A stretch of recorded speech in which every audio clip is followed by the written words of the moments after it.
एक ही विषय में हमने बात की है, हर ने अपना अपना व्यू दिया और मुझे लगता है कि एक भी ऐसा व्यक्ति नहीं होगा जिसने अपने विचार को सारगर्भित तरीके से दिया। तो लास्ट पीरियड में काम आता है आपका ज्ञान, आपका अनुभव और आपका व्यक्तित्व। क्योंकि बच्चे आपके व्यक्तित्व को पालन करेंगे। आप क्या पढ़ाना है वो 30 मिनट जो लास्ट पीरियड में है वही आज आपको सीखना होगा।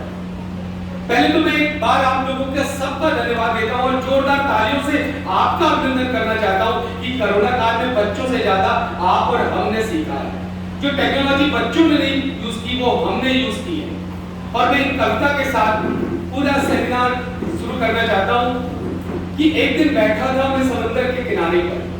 एक दिन बैठा था मैं समुद्र के किनारे पर, मैंने देखा कि लहरें किनारे से टकरा रही है और किनारा लहरों को फिर घेर रहा है। लहरें नए जोश और नई उमंग के साथ फिर किनारे से टकराती हैं। मैंने सोचा किनारा ना हो तो इन लहरों का क्या होगा। मैंने सोचा किनारा ना हो तो इन लहरों का क्या होगा। लहरें तो मर जाएंगी, उनका जोश मर जाएगा, उनकी उमंगें मर जाएंगी, क्योंकि किनारे यानी हम टीचर्स, हम किनारे ही उन्हें प्रेरित करते हैं। नया जोश और नई उमंग के साथ किनारों से भी टकराने के लिए प्रेरित करते हैं। तो हमने कोरोना के बाद फिर से वही जोश, वही उम्मीद और उसी व्यक्तित्व के साथ बच्चों के साथ शुरुआत की। लेकिन मुझे अब एक प्रश्न रहता है कि जो थ्योरेटिकल हम यहाँ पढ़ते हैं, मतलब विषय है कि शिक्षक दृष्टिकोण, तरीके और तकनीक, लेकिन जो टेक्निक हम क्लास में उपयोग करते हैं वो आपके द्वारा खुद सृजित की हुई होती है। वो टेक्निक किसी बुक में नहीं होगी, वो कहीं आपको सिखाया नहीं गया होगा, क्योंकि आपका व्यक्तित्व, आपका ऑरा काम आता है। आपका ऑरा ही बच्चे ऑरे को देखकर पढ़ने के लिए प्रेरित होते हैं। क्योंकि मैंने कभी नहीं देखा ना, जितना मैंने सीखा है कि आपका व्यक्तित्व आपके सब्जेक्ट पर हावी नहीं होता, आपका सब्जेक्ट का नॉलेज आपके व्यक्तित्व पर हावी हो जाता है। जब बच्चे निकलते हैं तो फिलो मैम नहीं बोलेंगे, वो मैथ्स मैम, पेरेंट आके बोलेंगे मैथ्स मैम जो क्लास 11 में पढ़ाती है, फिलो मैम कहाँ चलेगी। फातिमा मैम इंग्लिश टीचर हो जाएंगी, मैं हिंदी टीचर हो जाऊंगा। क्यों? क्योंकि हमारा सब्जेक्ट ही हमारी पहचान बन जाता है। फिर एक और प्रश्न उठता है कि यदि मैं एग्जांपल देता हूं कि क्लास 7 में स्वाति मैम, मैं आपका नाम ले रहा हूं इसलिए कि क्लास 7 में स्वाति मैम की क्लास में मैं चला जाऊं, जैसा मैंने कल उनसे बात की, तो मेरे लिए उन बच्चों को मेरे साथ उनकी सहजता कम हो जाएगी, क्योंकि उन्होंने पिछले 1 साल में या कुछ दिनों में उनके साथ अपने आप को कोरिलेट किया, वो टेक्निक, वो ऑरा, वो व्यक्तित्व को। और वही मैम स्वाति मैम यदि क्लास 10 में आती है तो उनको कुछ समय के लिए असहज, थोड़े समय के लिए असहज करना पड़ेगा। तो उस समय काम आता है सीखने की उम्मीद, नया सीखना है, नई टेक्नोलॉजी के साथ सीखना है। और नई टेक्नोलॉजी क्या है? पहले तो हमको एक कहावत है, जिसने की शर्म उसके फूटे कर्म। मैं फातिमा मैम के साथ बैठता हूँ तो मैं उनसे बोलता हूँ जर्रे जर्रे से आ रही है मोहब्बत की खुशबू, तो मैम सिखाती है जर्रे जर्रे से आ रही है, ज़ामे नुक्ता लगाऊंगा नहीं। मैं उसके साथ बैठने में कोई शर्म नहीं। अब वो मैम का व्यक्तित्व है, मैम 10 जगह जाकर बोलते वो सीख रहा है, मेरे से उसको कुछ नहीं आता, लेकिन मैंने तो सीख लिया ना। मैं 2 साल बाद रिटायर हो जाएंगे, लेकिन मेरी कविताओं में हिंदी आने, उर्दू आने लगेगा। तो सबसे आज का जो पूरा कालखंड है वही जो आप रोज पढ़ाते हैं, बस उसको मैंने कुछ शब्दों के साथ सहज भाषा में, हिंदी भाषा में पिरो दिया। एक प्रश्न और उठता है कि हम ऐसा क्या करते, ऐसा क्या टेक्निक लाते। तो जितना मेरा अनुभव है, हर शिक्षक के पास एक अपना विजन है, हर टीचर्स के पास एक अपनी सोच है, हर टीचर का एक अपना व्यक्तित्व है। मैं कविता लिख सकता हूँ, मैं नाटक नहीं लिख सकता। और सबसे अच्छी बात है, एग्जांपल देता हूँ कि 15 अगस्त, पिछले 15 अगस्त में ऑनलाइन चल रहा था, तो मेरे साथ वादन ने ड्यूटी में मैं, सुनंदा मैम और निधि मैम को रख दिया। मैंने तुरंत सुनंदा मैम को बोला, मैम फील्ड का वर्क मैं संभालूंगा, कि नाटक को जितनी आपको ऑनलाइन बनाना क्यों, क्योंकि वो उसमें महारत हासिल है। मैं कविता लिख सकता हूँ, मैं यहाँ आकर भाषण दे सकता हूँ और लेकर हूँ, लेकिन वो काम जो उनका है तो मुझे उनका उस कला का सम्मान करना है। हमारे साथ जितने स्टाफ है, हर के पास एक ना एक अलग विजन है, उनकी सोच है, तो हमें उसका सम्मान करना बहुत जरूरी है। सबसे और अंतिम बात इस पूरे वेबिनार को स्टार्ट करने के पहले कि आप कुछ नया करेंगे, आपकी कुछ सोच यदि नया करेंगे तो हो सकता है आलोचनाएं हो, लेकिन मैंने एक चीज सीखा है, जो काम करता है उसकी ही आलोचना होती है, जो काम नहीं करता है उसको कोई पूछेगा क्यों। बने रहो पगला, काम करेगा अगला, जबलपुर की पुरानी कहावत। तो आप बेफिक्र होकर काम करिए, क्योंकि आलोचनाएं ही, पशुपति का शेर है कि मैंने कुछ लोगों को रखा है अपने पीछे, मैंने कुछ लोगों को रखा है अपने पीछे, वो मेरी तारीफ में रोज कुछ ना कुछ कहते हैं और मुझसे बख्शीश भी नहीं लेते। तो सबसे पहले अपने आप पर विश्वास रखिए, क्योंकि आप सही है, आपकी सोच सही है, आपका विजन सही है। क्योंकि उस क्लास में जब आप जा रहे हैं तो आपके अलावा कोई दूसरा व्यक्ति उस टेक्निक को, उस शैली को नहीं पढ़ा सकता, क्योंकि वो आपने अडॉप्ट की है। क्योंकि आपने बीएड में जो पढ़ा है, सरल से कठिन, व्याख्यात्मक, वो कहाँ यूज करते हैं। क्योंकि बच्चे ना जाने प्रश्न पूछ लिया कि हम बोले तो हम कहीं ज्ञान चक्षु बोले, ऐसा नहीं होता है। हम तुरंत अपने अनुभव को अपने आत्मसात करेंगे और फिर उसको करेंगे। तो कुछ बिंदु है, मैम लिंडा के नाम से एक चिंतक है, उनने कुछ 5 नियम बनाए थे सर।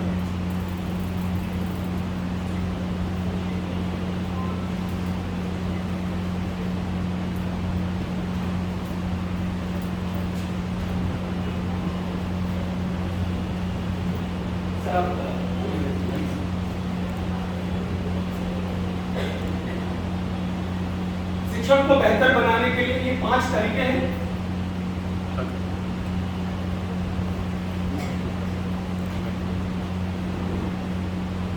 ये पूरा जो मैंने बोला, ये पूरा एक शिक्षक बनने के लिए, इनपुट के लिए कई सहायकों की तलाश करना, जैसे मैंने किया है।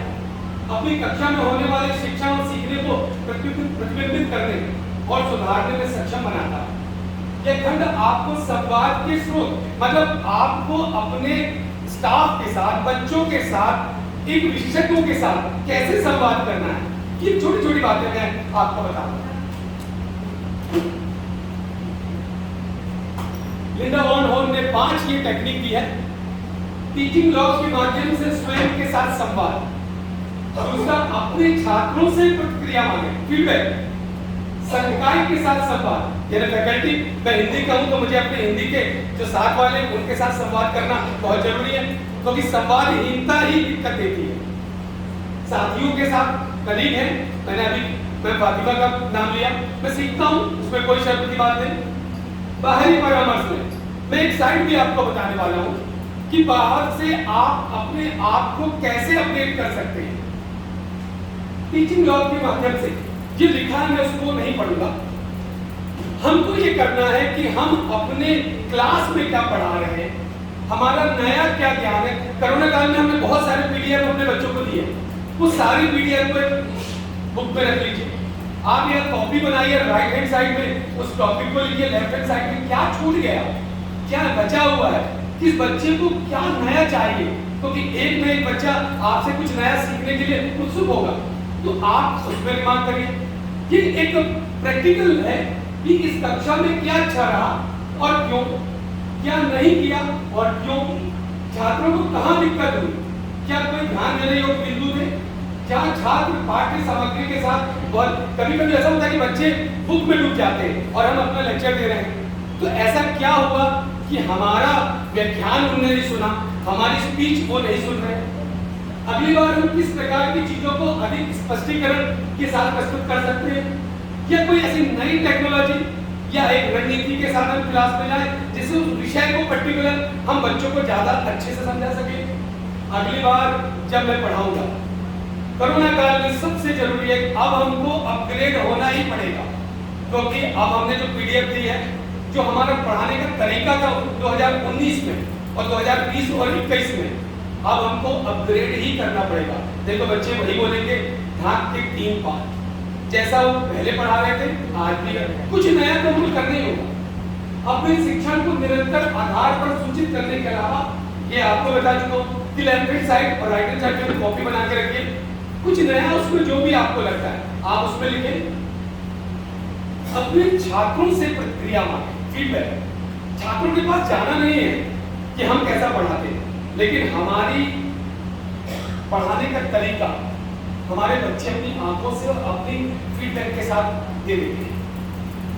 अगर हम अपनी शिक्षा को अलग अलग करके प्रतिबिंबित करते हैं या महसूस किए बिना कि हमारे अपने छात्र दिन प्रतिदिन हमारी कक्षाओं में होने वाले शिक्षण और सीखने की प्रक्रिया का एक बड़ा स्रोत हो सकते हैं, जबकि अंत में मूल्यांकन करके कक्षा में छात्रों की समग्र प्रक्रियाओं को हम संक्षेप में कॉपी चेक करते हैं। बच्चों ने क्या लिखा है, क्या नया नहीं लिखा है, कहाँ की मात्रा हो रही है। जैसे हम लोग सविनय निवेदन है कि बच्चा बड़ी की मात्रा लगे, तो हमको जब उच्चारण करना है तो हमको बताना कि सांस अंदर की ओर ले रहे हैं तो की, जब सांस बाहर की ले रहे तो ऊर्ध्व स्वर आएगा तो की। भावदीय में सबसे ज्यादा गलती करते, परीक्षा लिखते नहीं बनता। आपका स्कूल आपको जानकर आश्चर्य होगा, यदि आप अपने बच्चों को इंग्लिश का तो छोड़िए, हिंदी में यदि स्कूल का नाम लिखवा दे, मैं चैलेंज के साथ बोल रहा हूँ 50 से ज्यादा % बच्चे गलत नाम लिखेंगे, क्योंकि हिंदी में वो नाम नहीं लिख पा रहे। तो कुछ ना कुछ तो आपको उस फीडबैक से आपको सीखना होगा। कई टेक्निक है, ये टेक्निक जो हमारे बहुत सारे टीचर्स करते हैं, एक कागज पर टुकड़ा ले लीजिए, छात्रों से बोले तो 3 चीजें लिखने को बोले, मतलब हम आपसे बोलते हैं कभी कभी कि आप लिखिए कॉपी में। ये तो एक मैम निड्डा का एक व्यू था, तो हम कॉपियों में बच्चों को बोलते हैं कि इस टॉपिक में लिख लीजिए, फिर हम उसको ऑब्जर्व करते हैं। ये वही टेक्निक है।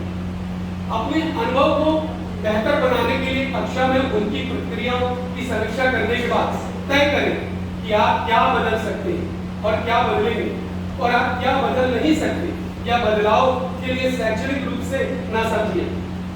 ईगो हमारा धक्के, ईगो हमारा, क्योंकि हम बच्चों के लिए ही है।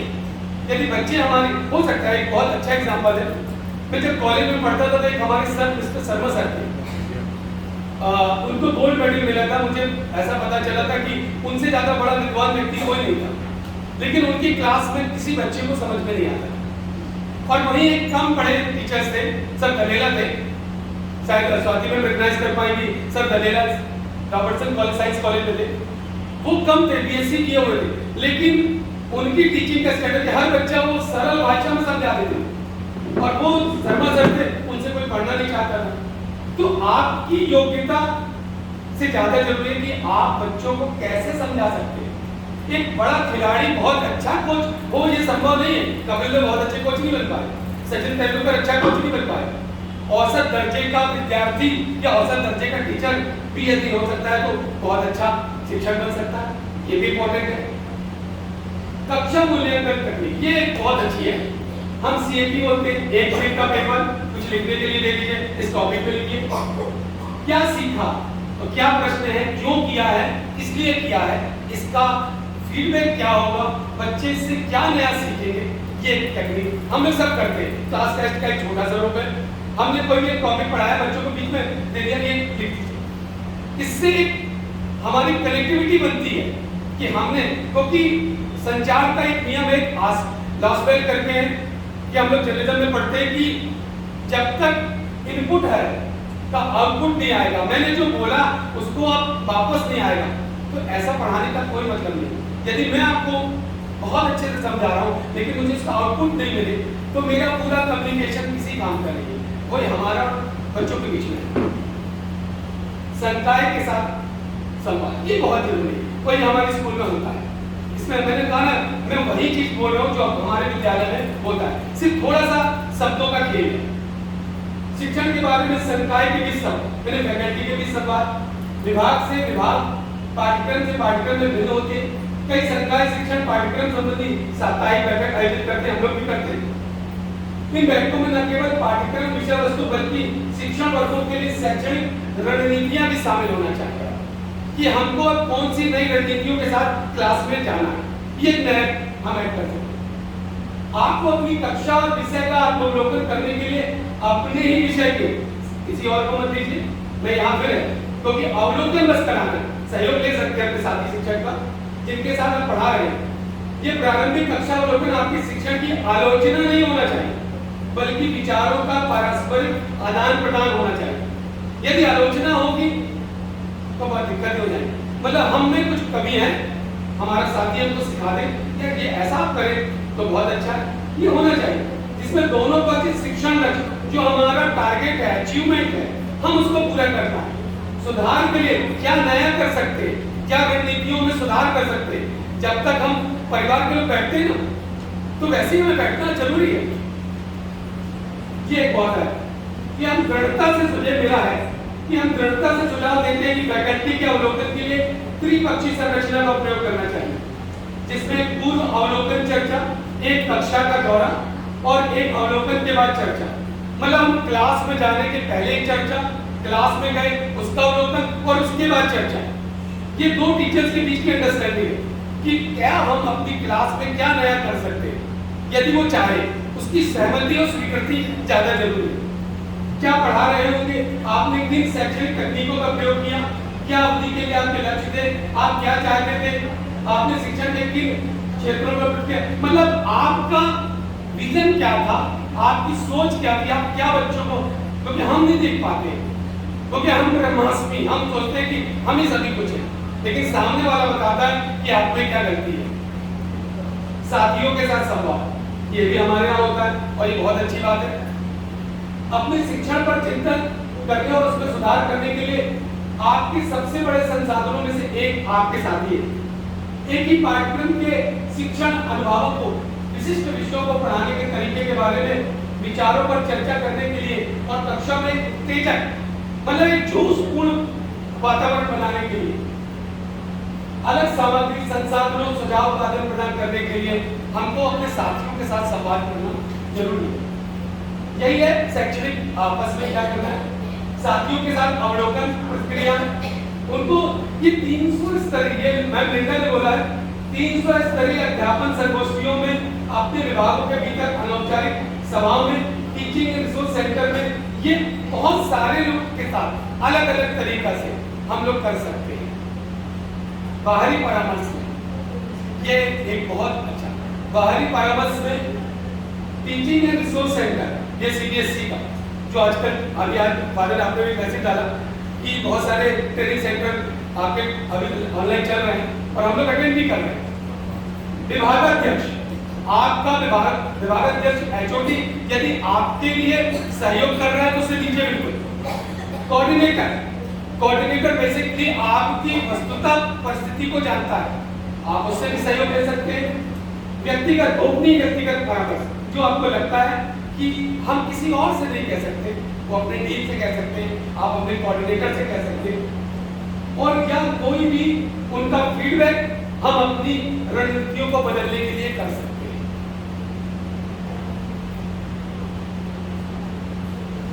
ये बहुत सारे, ये एक स्वयं पोर्टल है, ये आप लोग नोट कर लीजिए। ये भारत सरकार का ऐसा पोर्टल है जिसमें बहुत सारे विषयों में, खासकर साइंस और मैथ्स के लिए अलग अलग कोर्सेज हैं, और कोर्सेज का सबसे ज्यादा इंपॉर्टेंट है कि उसमें जो मटेरियल आता है वो मटेरियल आपकी टीचिंग के लिए बहुत महत्वपूर्ण है। मैंने इसमें एक पूरे वर्ष का कोरोना में कोर्स किया और मैंने अपना व्यक्तिगत अनुभव बता रहा हूँ कि इसमें जो लिटरेचर मुझे मिला वो मुझे बाहर कहीं नहीं मिल पाया। दिल्ली विश्वविद्यालय के प्रोफेसर इसको पढ़ाते थे और आपको हिंदी काव्य के बारे में पूरी डिटेल से बताया। इसमें सबसे ज्यादा अकाउंट और मैथ्स का कोर्स है। इग्नू और 3-4 और ऐसे विभाग हैं जो इसके साथ जुड़ते हैं। फ्री रहता है, आपको कहीं जाने की जरूरत नहीं है, आपके पास जब समय मिले आप उसको डाउनलोड करिए। मैंने डीसीए भी स्टार्ट किया था लेकिन मैं इसे भर नहीं पाया। जितने को याद होगा मैंने कुछ क्वेश्चंस आपके पास भेजे थे, तो चूंकि वो मैं कर नहीं पा रहा था तो मैंने वो छोड़ दिया, लेकिन फिर एक कोर्स मैंने पूरा किया। छात्रों को कक्षा से बाहर सीखने के लिए प्रोत्साहित करने के लिए इनाम प्रणाली शुरू करी। आज सुबह सुबह ही नसीब में मुस्कुरा दी, क्योंकि नसीब में सुबह मैंने कहा था चित्र करूंगा, मैं 3 से 4 दिन अपने बच्चों को बोला ये वर्क कंप्लीट कर दीजिए तो मैं आपको कुछ ना कुछ अवार्ड या रिवॉर्ड दूँ। अब मैं भूले, मैंने मुझे सुबह बताया और किस्मत से मेरे विषय में भी था। अंत में बच्चों की सबसे प्रिय चीज गेम्स पीरियड आज उन्होंने दिया और बच्चों को वो खुशी उनके चेहरे पर मिली। तो छोटे छोटे कहीं ना कहीं बच्चों को मोटिवेट करने के लिए कभी रास्ते निकलते हैं, सुधार करने के लिए जो आते 3 से 4 पहले विश्वकर्मा सर ने फर्स्ट एक शब्द बोला था, उसको मैंने एक हमारे स्कूल कैप्टन हुआ था, मेरे को नाम याद नहीं आ रहा है, वो क्लास 10th में हिंदी में उसको फेल हो गया, तो उसका रीटेस्ट लिया, क्लास 10C में था। मैंने उसको अपने एक ग्रुप के साथ, जैसा आपने बोला, 4 से 5 बच्चों के साथ बिठाला और उसको मैंने कहा कि इसको तुम पढ़ाओ। तो मैंने पढ़ाना छोड़ के बच्चों ने पढ़ाना शुरू किया। सर मुझे काला सा लड़का था, नाम याद आ रहा, वो अपने 4 से 5 साल पहले हर्षवर्धन। फिर उसने सर 60% से ज़्यादा मार्क्स पाए। ये उसका और बच्चों का, जो आपने टेक्निक बोला कि हम बच्चों में कैसे छोटे छोटे ग्रुप बनाते हैं, क्योंकि कुछ बातें बोलने बच्चे हमसे असहज करते हैं। एक और एक ज्वाइनर करके एक बच्ची आई थी 9th B में, और जिस साल आपकी 9th B में सोशल साइंस पढ़ाने जाते थे, उसको हिंदी नहीं आती। प्रतीक्षा सिंह उस क्लास में थी, मैंने प्रतीक्षा के साथ उसको जोड़ा और ज्वाइनर के फाइनल में 70 या 65 नंबर मिले और हिंदी लिखने लगी 6 महीने, क्योंकि उसको प्रतीक्षा ने सिखाया, पढ़ा मैं रहा, लेकिन वो चूंकि मेरे से क्योंकि उसको लगता था कि मैं हंसूंगा या कुछ कहूंगा, लेकिन उसको प्रतीक्षा ने सिखाया।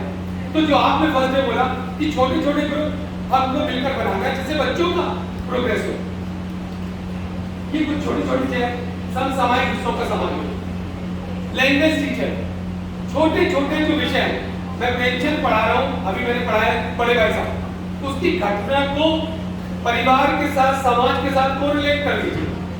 हर लैंग्वेज टीचर को एक विषय जो दिया गया है, उसको कहीं ना कहीं समसामयिक विषय या जो आसपास घटित हो रहा है उसके साथ जोड़ दीजिए, बच्चा बहुत आनंद से पढ़ेगा।